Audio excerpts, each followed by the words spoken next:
As for Hindi 1-1 पे अभी हम कवर करने वाले हैं एडवांस इंग्लिश स्ट्रक्चर नंबर 344।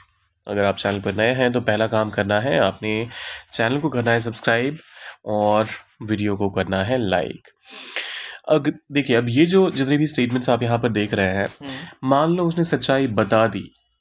मान लो सच्चाई बता दी मतलब अभी तक बताया नहीं है, फ्यूचर में बताने की बात हो रही है। तो क्या होगा, अब इसको जब आप ट्रांसलेट करेंगे तो क्या आप फ्यूचर टेंस का इस्तेमाल करेंगे? बिल्कुल भी नहीं।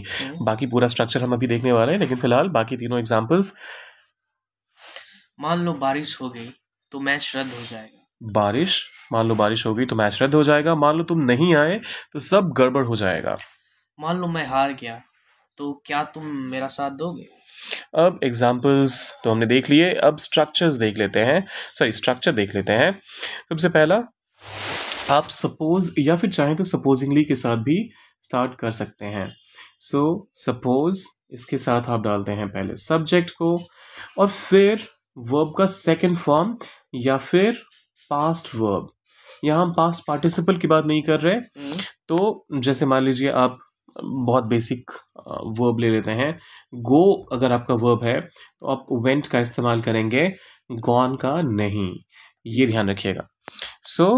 Suppose plus subject plus second form the verb और फिर ऑब्जेक्ट या फिर अगर कोई और अदर वर्ड्स हैं तो उनको आप यहाँ डालते हैं।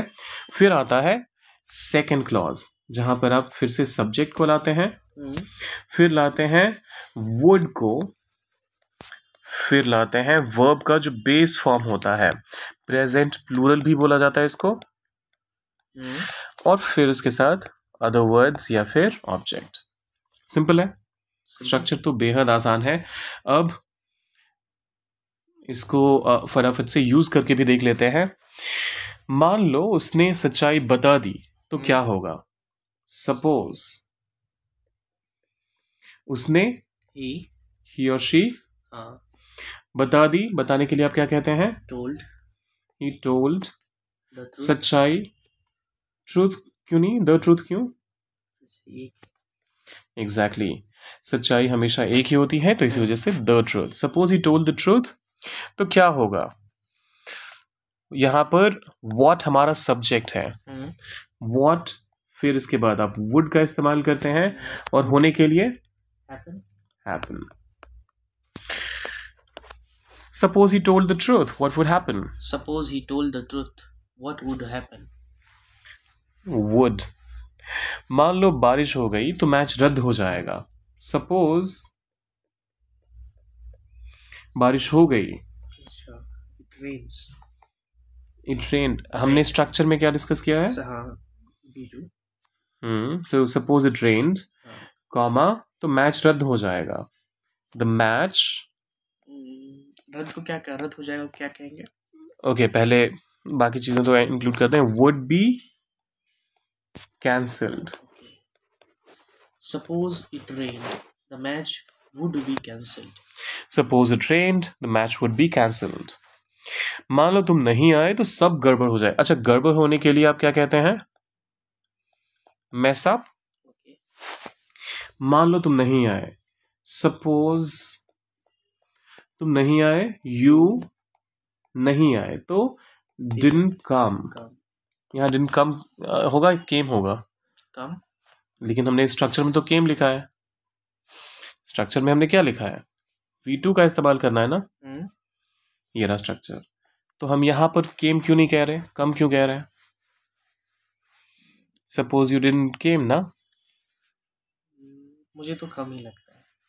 क्यों लगता है? अब मैं ये नहीं बता सकता आपको, मैं क्लियर नहीं हूँ उसके बारे में। ओके, जब भी डिड का इस्तेमाल हो गया आपके सेंटेंस में तो आपका मेन वर्ब कभी भी पास्ट में हो ही नहीं सकता। आपका मेन वर्ब हमेशा प्रेजेंट में रहेगा। ठीक है। सपोज यहाँ पर अगर ये नेगेटिव करने के लिए डिडंट का इस्तेमाल नहीं करते हम तो ये केम रहता। मान लो तुम आए तो सब गड़बड़ हो जाएगी। तो उस केस में सपोज यू केम, फिर वो ठीक था, लेकिन हम इसको नेगेट करने के लिए हमने डिडंट का इस्तेमाल कर लिया तो ये कम हो जाएगा। ये वैसा ही है जैसे आप कह देते हैं he comes but he doesn't अगर आपने लगा दिया तो क्या कम्स कहते हैं? नहीं, क्या कहते हैं फिर? कम। एग्जैक्टली तो वही तो है यहाँ पर भी लॉजिक, और ये बहुत बेसिक है, इन चीज़ों में क्लैरिटी रखनी बेहद ज़रूरी है। सपोज यू डिडंट कम, सब गड़बड़ हो जाएगा। एवरीथिंग, सब कुछ गड़बड़ हो जाएगा। Would be messed up. यहाँ पर बी हमारा वर्ब है और मेस्ड अप हमारा एडजेक्टिव है। Suppose you didn't come, everything would be messed up. Suppose you didn't come, everything would be messed up. अब ये आखिरी वाला हमारी ऑडियंस को ट्रांसलेट करने देते हैं। मान लो मैं हार गया, तो क्या तुम मेरा साथ दोगे? अब इसे इंग्लिश में क्या कहेंगे? सोचिए, थोड़ा सा ट्रिकी है, तो देखते हैं कितने सारे लोग इसको सही सही आंसर कर पाते हैं। कीजिए इसे कमेंट, कीजिए इसे ट्रांसलेट और डालिए कमेंट बॉक्स में, और जाने से पहले सब्सक्राइब, लाइक और शेयर कर दीजिएगा। मिलते हैं जल्दी।